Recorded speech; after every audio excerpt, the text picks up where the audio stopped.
अस्सलाम वालेकुम, डॉक्टर अरशद महमूद है। सो आज वीडियो के अंदर हम देखेंगे कि हमने शॉर्ट स्ट्रेचर के मनूवर कैसे परफॉर्म करने हैं। शॉर्ट स्ट्रेचर बेसिकली एक डिटेल्ड सीरीज है लेक्चर्स की, आपने सारी सीरीज को देखना है, ये उसका एक पार्ट है। तो इस वीडियो के अंदर हम देखेंगे कि शॉर्ट स्ट्रेचर को जब हम एग्जामिन करते हैं तो कौन से इंपॉर्टेंट मनूवर्स हैं जो हमने करवाने हैं। फर्स्ट स्टेप क्या होगा, जब भी आप पेशेंट की तरफ जाएंगे, इसको शॉर्ट स्ट्रेचर है, डेफिनेटली उसकी इंस्पेक्शन है, आपने स्पॉट डायग्नोसिस बनाना है कि पेशेंट आपका कुशिंगाइड तो नहीं है, डाउन सिंड्रोम तो नहीं है, कोई और सिंड्रोमिक तो नहीं है, पेशेंट को थायराइड तो नहीं है। तो डेफिनेटली आपने फर्स्ट स्टेप में उसको इंस्पेक्ट करना है, उसके बाद आपने नेक्स्ट स्टेप में जाना है एंथ्रोपोमेट्री की तरफ, और थर्ड स्टेप में आपने उसके मनूवर परफॉर्म करने हैं। तो इस वीडियो के अंदर हम देखेंगे कि क्या मनूवर्स हैं जो हम करवाते हैं। सबसे पहले मैं उसको इंस्पेक्ट करूंगा, उसके बाद मैं उसकी हाइट लूंगा, उसके बाद मैं उसकी अपर और लोअर सेगमेंट की रेशियोज निकालूंगा और उनकी हाइट लूंगा, और फिर थर्ड स्टेप पे जाके मैं उसके मनूवर करूंगा। तो इसके इंपॉर्टेंट मनूवर्स क्या होते हैं। सबसे पहले ऐसे बच्चों के अंदर हम एक जो इंपॉर्टेंट मनूवर कराते हैं कि हम उससे कहते हैं कि अपने उसके लिए इंपॉर्टेंट ये है कि आप पेशेंट के बिल्कुल सामने खड़े हों और आप उसको परफॉर्म करके दिखाएं। तो इस तरह पेशेंट के लिए इजी होगा कि वो इसको खुद परफॉर्म करे। तो इंपॉर्टेंट टेक्निक, चाहे वो रोमेटोलॉजिकल एग्जामिनेशन हो या फिर किसी भी इस तरह का कोई मनूवर जब करवा रहे हो, तो आप पेशेंट के सामने खड़े हों, उसको मॉडल बना के खुद पे परफॉर्म करें और पेशेंट फिर उसको कॉपी करेगा। तो इस तरह ये इजी रहता है। सबसे पहले आपने पेशेंट कहना है कि आप अपने हाथ आगे करें और इस तरह से खोलें। तो इसमें आप दो इंपॉर्टेंट सिंड्रोम्स की फाइंडिंग्स को देखते हैं। एक तो है कि अगर आपके हैंड्स के अंदर कोई एसिमेट्री है तो ये रसल सिल्वर सिंड्रोम के अंदर आती है, इसके अंदर हैंड्स की एसिमेट्री होती है। और सेकंड, जब आप हाथ को इस तरह मूव करते हैं तो अगर आपके किसी पेशेंट के अंदर क्लेडियोक्रेनियल डिसोस्टोसिस है तो उसकी जो उसमें क्लेविकल्स एब्सेंट होती हैं, तो उसके जो दोनों शोल्डर्स हैं वो बिल्कुल मिल जाते हैं आपस में।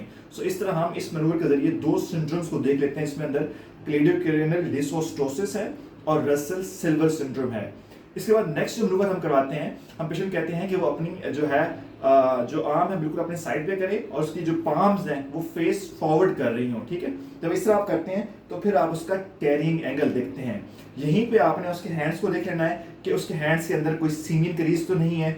और इस तरह हैंड की जो डिफरेंट अबनॉर्मैलिटीज हैं, लाइक क्लाइनोडेक्टिली जो कि डाउन सिंड्रोम में भी आती है और रसल सिल्वर सिंड्रोम में भी आती है, तो वहीं पे आपने इसको देख लेना है।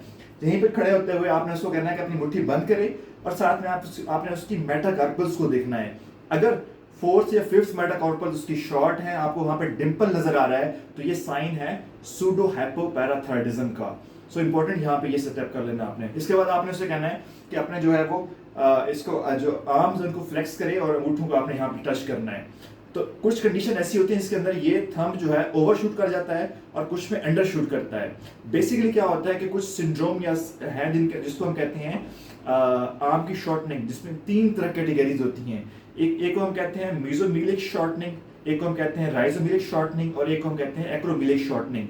तो जब कोई भी स्केलेटल डिस्प्लेजिया आपके लिम्स को शॉर्ट कर रहा है, अगर प्रॉक्सिमल कर रहा है तो इसको हम राइजोमिलिक शॉर्टनिंग कहते हैं, मिडल को कर रहा है जिसको हम मीजोमिलिक शॉर्टनिंग कहते हैं, और डिस्टल पार्ट को कर रहा है तो इसको हम एक्रोमिलिक शॉर्टनिंग ऑफ लिम्ब कहते हैं।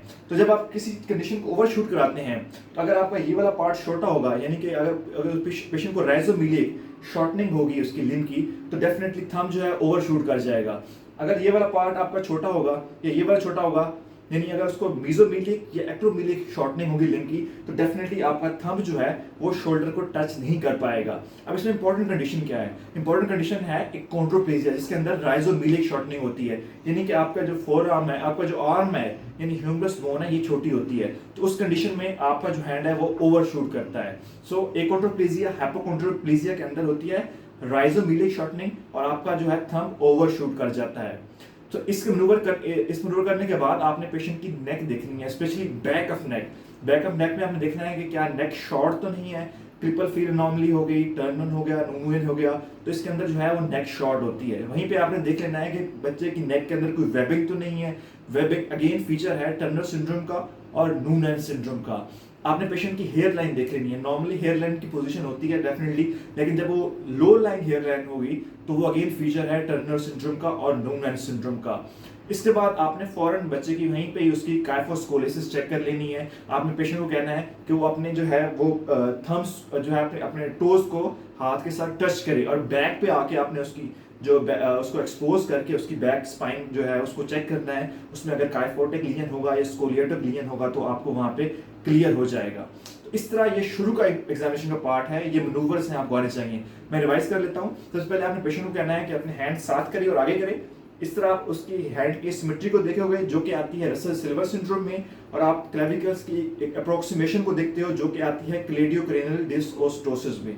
इसके बाद आप पेशेंट के हैंड्स को साइड पे करते हो, आप उसका कैरिंग एंगल चेक करते हो, साथ में हैंड्स के अंदर सीमेन क्रीज देख लेते हो, और यहीं पे हैंड्स के अंदर डिफरेंट डिफॉर्मिटीज लाइक क्लाइनोडेक्टली, पॉलीडेक्टली देख लेते हो। उसके बाद आप उसको कहते हो कि मुठ्ठियां बंद करे, और आप उसकी जो है shortening of fourth and fifth metacarpals देखते हो जो कि आती है सूडो हाइपोपैराथायरॉयडिज्म में।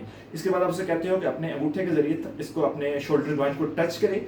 अगर ये ओवर शूट कर रहा है तो इसका मतलब पेशेंट की राइजोमेलिक शॉर्टनिंग है जो कि आती है एकोंड्रोप्लेजिया या हाइपोकोंड्रोप्लेजिया के अंदर। इसके बाद आप उसकी जो है नेक चेक करते हो for webbing of neck, for short neck and for low hair lines.